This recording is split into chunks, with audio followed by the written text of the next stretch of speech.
I'm sure మీరు ఈ exercise మీ gym లో ఎవరైనా చేసి చూస్తుండొచ్చు. ఇది one of the best exercise for lower back and నా ఫేవరెట్ కూడా. ఇది లైక్ డెడ్ లిఫ్ట్ ఉంటుంది కదా, దానికి సబ్స్టిట్యూట్. చాలా మంది లైక్ చేస్తారు ఈ ఎక్సర్సైజ్, ఎందుకంటే ఈ ఎక్సర్సైజ్ మీద మీ బ్యాక్ ఇంజూర్ కాదు. డెడ్ లిఫ్ట్ కంటే చాలా రిలాక్స్ ఉంటుంది దీనిపైన, అండ్ ఇంజురీ చాయిసెస్ అన్ని తక్కువ ఉంటాయి. సో ఈ ఎక్సర్సైజ్ గురించి మీరు తెలుసుకునేది 2 things. ఫస్ట్ ఆఫ్ ఆల్, ఈ ఎక్సర్సైజ్ ప్లేస్మెంట్ అనేది, ఈ కుషన్ ప్లేస్మెంట్ అనేది మీ థై పైన రావాలి. కిందికి వస్తే అన్కంఫర్ట్ ఉంటుంది అండ్ మీదికి వస్తే కూడా అన్కంఫర్ట్ ఉంటుంది. సో కరెక్ట్ ఈ పార్ట్ లో మీ బాడీ చెప్పేస్తే మీ కరెక్ట్ పొజిషన్ ఉందో లేదో అనేది. సో ఇప్పుడు నేను చూపిస్తున్నా. సో నేను కరెక్ట్ లెంత్ పెట్టినా, ఇగో కరెక్ట్ ఈ పార్ట్లో వచ్చింది. అప్పుడు మీ లోవర్ బ్యాక్ పైన పడుతుంది. సో ఇప్పుడు నేను వితౌట్ వెయిట్ చేస్తున్నా. ఫస్ట్ వేరియేషన్ దీంట్లో 1 2.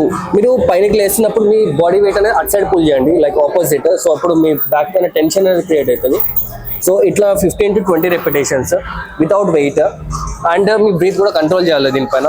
అండ్ ఇప్పుడు నెక్స్ట్ వేరియేషన్ వచ్చేసి దీంట్లోనే విత్ వెయిట్. సో నేను 5 యాడ్ చేస్తున్నా, 10 కూడా యాడ్ చేయొచ్చు. సో మీ బాడీకి ఎంత వెయిట్ క్యాపబిలిటీ ఉంటే దాంట్లో అంత యాడ్ చేయండి. సేమ్ నేను వెయిట్ యాడ్ చేసిన, ఇప్పుడు వెయిట్ తీసుకుంటున్నా. సో ఇట్లా లైక్ హోల్డ్ చేయండి వెయిట్. సో వెయిట్ తోటి ఇట్లా 1 2 3.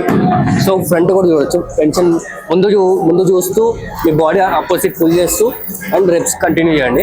15 to 20 repetitions మ్యాక్స్ దీనిపైన. ఇది సరిపోతుంది, 15 to 20 repetitions సరిపోతుంది దీనిపైన. ఇది చాలా మంచి ఎక్సర్సైజ్ లోవర్ బ్యాక్ కి. సో మీరు డెడ్ లిఫ్ట్ చేయాలనుకోకపోతే ఇట్లాంటి మెషిన్ మీ జిమ్ లో లైక్ నార్మల్ అయితే ఉంటుంది అన్ని జిమ్లలో.